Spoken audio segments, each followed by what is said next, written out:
I have no doubt that you would be bored senseless by therapy, the same way I'm bored when I brush my teeth and wipe my ass. Because the thing about repairing, maintaining, and cleaning is, it's not an adventure. There's no way to do it so wrong you might die.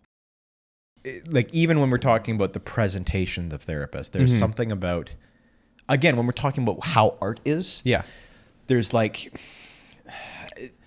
something really interesting about how, in this example, the therapist is presented, because I feel like I have mixed feelings. Oh, about this one in particular. Like, there's good and bad, but again, it's this debate that we're having between what is the value for the narrative and what is the presentation for the therapist, right? Or like the representation of therapy itself. So maybe that's a good place to start. What do you like and dislike about the way that Rick and Morty portrayed this therapist? So there was a piece where she was talking to Rick and she did this whole diatribe and explanation, totally like undoing the entire structure of his psyche and kind of just putting it to him on a platter. Yeah. And then she gives Beth her card because it's the first session. That's our time. I'm going to give you guys my card and hope to hear from you again. I would never disassemble somebody's psyche in a first session. Like, that is a bananas approach to try to take. And it's honestly, it's one of the things when clients come talk to me, it's a huge fear for them where it's like, I don't want somebody to analyze me and break me down because people aren't ready for that. Yeah. However, for the purposes of the narrative in this show, it's really cool to see the therapist contending with Rick on his level. Yeah. Like, they both essentially do a monologue where they're talking with these like big intelligent words, and it's one whole cohesive thought idea that is, it's intense, but we can follow it as the audience. But it's like, you see her meeting him at his level. Yeah. And that's a really cool therapeutic piece. That idea of meeting somebody where they're at is really important for every new client that you have in therapy. Everybody's different. So you have to learn to get into their world and figure out what makes them tick and who they are. Mostly so that you can engage with them in the space where they are right now, where they're comfortable, the way that they like to engage, so that you can actually get that connection with them. Like, her doing that actually is probably way more likely to build rapport with Rick and have him come back for a future session and work on things than if she was like, oh, it sounds so hard for you. Like, he wouldn't resonate with that. So it's this really interesting thing where on the one thing that she did has both pros and cons when it comes to presenting therapy. You would never do this.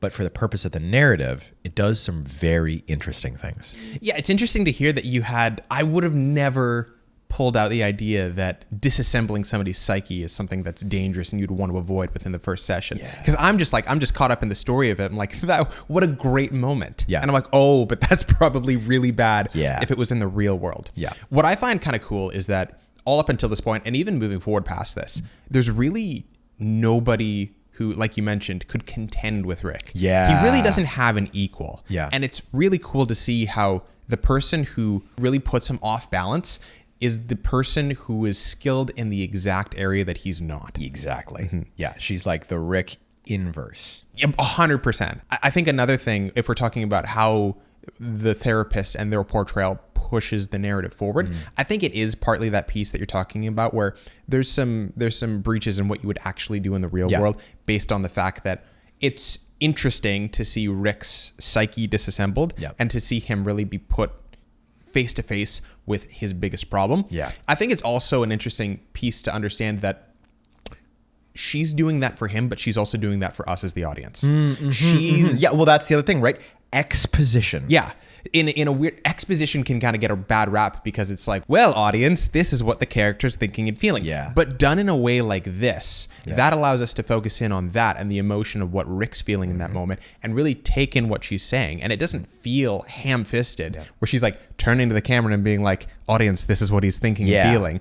It's more like, this is an explanation, and therapy is a place where you can do that. Well, that's exactly it, right? It makes me think that maybe this is the first like piece of the puzzle for that original question that we're asking about like what is the role of therapist that leads them to be presented in the way that they are. And I feel like it is this, that therapists can often serve the role of exposition for pieces of character development that we wouldn't otherwise see. 100%. It's like having a therapist in your show can be a useful tool in making the implicit explicit. Having a therapist there in a context where a therapist would actually normally in real life say, this is what you're thinking and feeling, allows it to be done in a way that's digestible to the audience.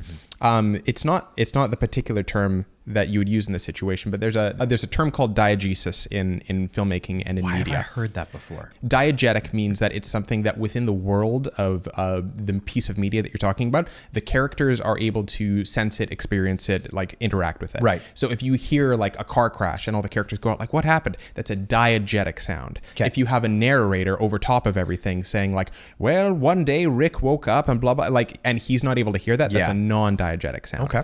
And so I think part of I don't know if this is the correct way to use these terms necessarily, but this feels like a way where you can have something that would normally be non-diegetic. Yeah. Like this feels like yeah. a narrator who was saying like, so Rick was feeling strange because he realized that he was so capable as a scientist, but he couldn't really relate to the people around him. And he realized that he had all these problems deep down inside. That feels like something that would be non-diegetic, but having a therapist there makes it diegetic. Yeah. And it makes it something that both Rick can hear and understand and relate to and resonate with in the moment, in the show. Yeah. But we're also doing that as well. It's like the therapist is talking out of both sides of their mouth, one to Rick and one to us. Yeah, exactly. And we're both getting that sense and being able to grasp it. 100%.